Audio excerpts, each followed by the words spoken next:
আপনার পিতামাতা, ভাই, বোন, আত্মীয়-স্বজন, আপনার স্ত্রী, সন্তান-সন্ততি সবকিছু ফেলে আপনাকে খালি হাতে চলে যেতে হবে। আসসালামু আলাইকুম রহমতুল্লাহি ওয়া বারাকাতুহু। আলহামদুলিল্লাহি রাব্বিল আলামিন ওয়াসসালাতু ওয়াসসালামু আলা সাইয়্যিদিল মুরসালিন ওয়া আলা আলিহি ওয়া সাহবিহি আজমাইন। বন্ধুগণ, আমরা দুনিয়াতে এসেছি, আবার একদিন আমাদের চলে যেতে হবে। আল্লাহ তাআলা মানুষের জন্য কিছুদিন নির্দিষ্ট একটা সময় করে দিয়েছেন। এর নির্দিষ্ট সময় শেষ হলেই আল্লাহ তাআলার দরবারে আমাদেরকে যেতে হবে।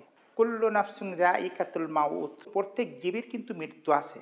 তা আমরা কিন্তু একদিন মৃত্যুবরণ করব। যে কথা বলতে চাচ্ছিলাম, আমাদের কাজ করতে হবে, ভালো কাজ, সৎ কাজ করতে হবে। আল্লাহ এবং আল্লাহর রাসূল আমাদের যে কাজগুলি করতে বলেছেন সেগুলি করতে হবে, এবং যে কাজগুলি আমাদেরকে করতে নিষেধ করেছেন আমাদের সেই কাজ থেকে আমাদের দূরে থাকতে হবে। এখন আমাদের প্রশ্ন হলো যে আমরা যখন দুনিয়া সফর শেষ করে আল্লাহ তাআলার ডাকে সাড়া দিয়ে একদিন বিদায় হব, একদিন চলে তো যেতে হবে সবাইকে।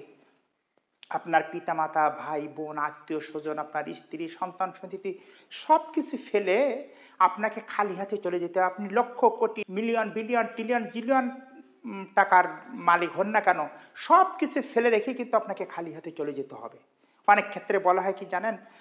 যে সাথে ওই ৩ টুকরা সাদা কাফনের কাপড় আর ওই ৩.৫ হাত জায়গা ছাড়া কিছু যাবে না। না, আপনার ভাগ্যে যে কাফনের কাপড় আছে, আপনার ভাগ্যে যে জানাজা আছে, আপনি যে ৩.৫ হাত জায়গা পাবেন এরও কিন্তু কোনো গ্যারান্টি নাই। কেননা দেখেন, আল্লাহ না করুক, আপনি যদি কোনো সমুদ্র সফরে যান, তাহলে আপনার শরীর সমাধি ঘটতে রানে প্রচণ্ড ঝড় তুফানে। আর যখনই ডুবে যাবেন হয়তো বা কোনো একটা হিংস্র প্রাণী বা কোনো একটা মাছ নাকি গিলে খেয়ে ফেললো। আপনার ভাগ্যে কি জানাজা হলো, কবরে কি জায়গা হলো, না আপনার জন্য কাফনের ব্যবস্থা হলো, কিছুই হলো না। এমনি করে কত মানুষ তো বাঘের পেটে চলে গেছে, কত মানুষ কুমিরের পেটে চলে গেছে, কত মানুষ হাঙ্গরের পেটে চলে গেছে। মানুষ কোথায় মরণ হয়েছে, কোথায় কি হয়েছে, কোনো খোঁজই পাওয়া যায় না। যে আমাদের আল্লাহ তাআলার দরবারে এভাবে প্রার্থনা করতে হবে যে আল্লাহ, আমাদের মৃত্যুর আগে যেন তুমি আমাকে অনেক দিন বিছানায় আমাদেরকে ফেলে রেখো না।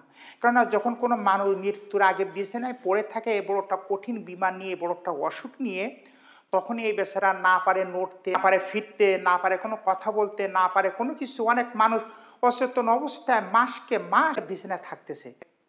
একবার এপাশ ফিরাই দিচ্ছে, একবার ওপাশ ফিরাই দিচ্ছে, তাকে প্রস্রাব পায়খানার ওই যে কাপড়গুলি পরিষ্কার করে দিচ্ছে। বা কয়েকটা মানুষ ওই পরিবারের ভিতর রাত জেগে জেগে আপনাকে সেবা করতে করতে অনেক সময় দেখা যায় যে তারা হাঁপিয়ে উঠছে। একসময় ভক্তি নষ্ট হয়ে যায়।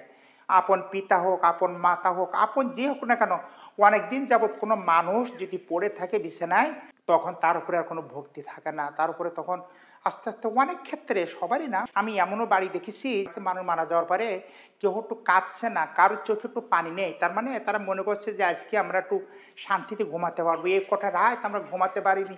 এই জন্য আল্লাহ রাসূল সাল্লাল্লাহু আলাইহি ওয়াসাল্লাম বলতেছেন, আল্লাহ আমাকে যেন অকস্মাৎ মৃত্যু দিও না, আবার দীর্ঘদিন যাবত আমাকে যেন বিছানায় ফেলে রেখো না, মানুষের যেন অবহেলার পাত্র না হয়ে যায়, মানুষের যেন বোঝা না হয়ে দাঁড়ায়।